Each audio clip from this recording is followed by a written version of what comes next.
Bạn sự sẽ đấy nhà từng ngọc nghĩa ngày ní dânศึกษา từ lờ việc SCS និង cascading order របស់ CA តើតើនៅក្នុងរូបនេះគឺចំណុចកន្លែងនេះគឺរបៀបបង្ហាញពីទៅសេ inline style ទី2គឺតើតើ internal យើងអាចទៅសេវានៅក្នុង head ឬក៏ bottom ខាងក្រោមក៏បានដែរមួយវិញទៀតគឺតើតើ external ដែលយើងបើក link HTML link មក rex បន្តមកទៀត style ហើយនឹងអានេះគឺជា file CSS របស់យើងមកអញ្ចឹងយើងទៅអនុវត្តផ្ទាល់ហ្មងទៅអានេះខ្ញុំបាន zoom វាហើយយើងចូលទៅក្នុង view មកអូខេ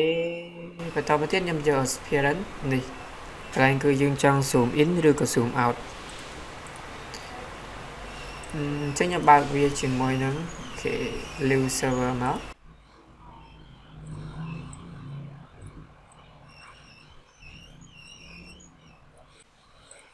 ជំនេះខ្ញុំ control B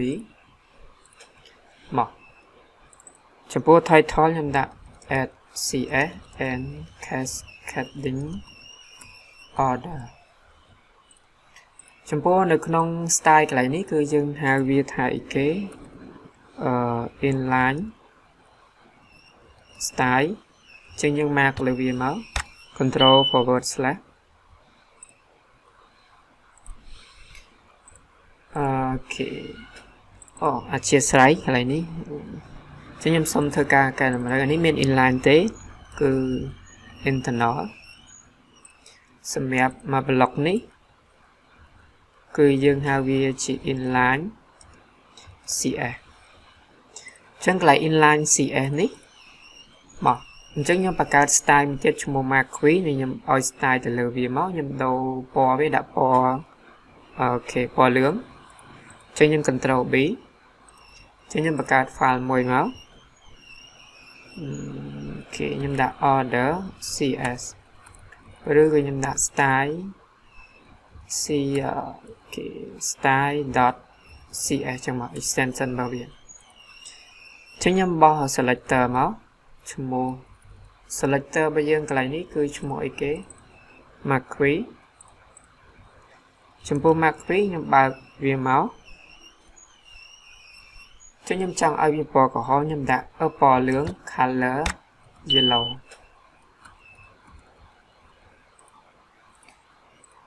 អូខេចំពោះការ add របស់យើងគឺ external ចានេះខ្ញុំ insert វាមកចំពោះ external គឺខ្ញុំបោះកន្លែងនេះមកខ្ញុំដាក់បង្កើត y link ចឹងខ្ញុំយកកន្លែងនេះមក CS ចឹងខ្ញុំបោះឲ្យវាមកខ្ញុំបោះ Thai ខ្ញុំដាក់ text CS ឲ្យទៀត dot clear ចឹងនេះគឺជាឈ្មោះ file របស់យើងឈ្មោះ file របស់យើងគឺឈ្មោះអីគេ style ចឹងខ្ញុំ copy វាមក save មកអញ្ចឹងនៅពេលដែលយើងបោះវាកន្លែងនេះទៅគឺវាចាប់ផ្ដើមអីគេដូរពណ៌ទៅជាពណ៌លឿងពិបាកមើលអញ្ចឹងខ្ញុំបោះ body វាមកខ្ញុំដាក់ body កន្លែងនេះខ្ញុំដាក់ background color ខ្ញុំយក gray មកនេះអញ្ចឹងវាស្រួលមើលជាងមុនចឹងយើងត្រឡប់ទៅមើលមេរៀនរបស់យើងវិញមកចំណុចនេះមកចំណុចទី2គឺតកតទៅនឹង cascading order គឺលំដាប់លំដោយរបស់ CS ចឹងលំដាប់លំដោយគឺ inline គឺវាមុនបន្តមកទៀត internal និងទី3គឺ external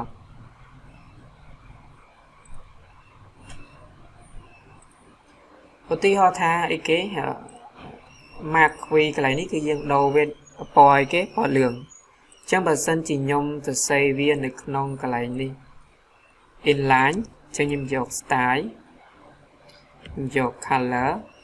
dot red វិញមកទោះបីជាយើង add វាកន្លែងនេះចូលមកក៏ដោយ មានន័យថាកន្លែងនេះគឺជា inline វាចាប់ផ្ដើមយក priority វាយកមុនលំដាប់វាគឺយកមុនវា inline តមកទៀតវាយកអីគេ internal ឧទាហរណ៍ថា body កន្លែងនេះខ្ញុំបោះ gray ចឹងនៅក្នុង internal កន្លែងនេះគឺខ្ញុំដាក់ body ចឹងខ្ញុំបើក background color អូខេខ្ញុំយក biscuit នេះមក save ចឹងវាយកអីគេវាយក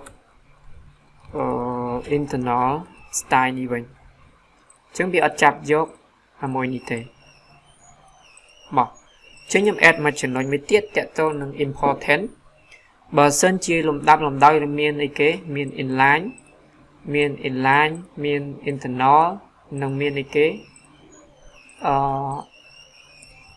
external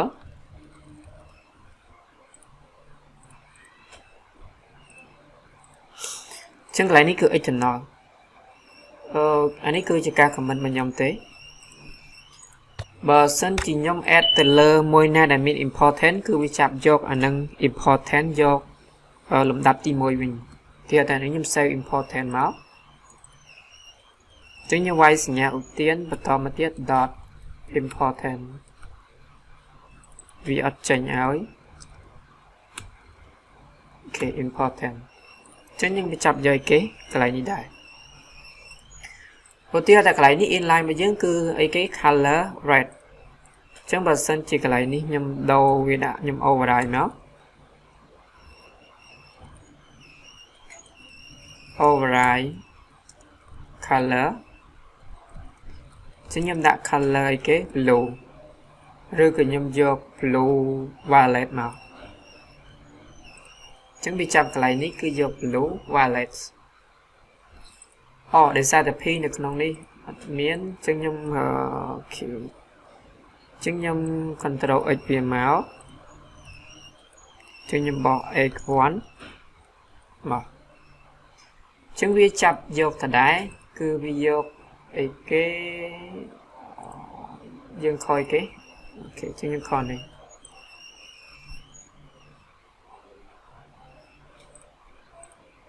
វាបានកែកន្លែងនេះយកអីគេយក black ទៅនៅក្នុង inline របស់យើងចឹងបើសិនជាខ្ញុំបោះឲ្យ important មកគឺវាចាប់ផ្ដើមដូរហើយចឹងវាដូរពណ៌ទៅលើតាមហ្នឹងទោះបីជាវាជា internal ក៏ដោយសារតែវាមាន important ចឹងត្រឡប់ឡើងមកវិញតើតើនៅក្នុងរបៀប add របស់យើងគឺវាមានអីគេវាមាន inline មាន internal និង external បើសិនជា inline internal និង external មួយណាអត់មាន important ទេគឺលំដាប់លំដោយវានៅដដែលបើសិនជាក្នុងចំណោម3នឹងមួយណាមាន important គឺវាចាប់យកមួយនឹងជាគោលដែលយើង follow ទៅលើលំដាប់លំដោយរបស់យើងពីដំបូងបើសិនជាកន្លែង inline របស់យើងមាន important គឺអញ្ចឹងវាចាប់យកកន្លែងហ្នឹងដំបូងវិញដែរនេះចឹងខ្ញុំដាក់ពណ៌វាមក yellow green ចឹងវាទៅជាពណ៌អីគេអូខេមកពណ៌របស់យើងកន្លែងនេះបាទអញ្ចឹងតើតើនៅក្នុងមេរៀនរបស់យើងគឺមានតែប៉ុណ្្នឹងបើសិនជាអ្នកទាំងអស់គ្នាមានអីបន្ថែមឬក៏មានសំណួរអាច drop comment នៅខាងក្រោមបានបាទសូមអរគុណសម្រាប់ការទស្សនាវីដេអូនេះ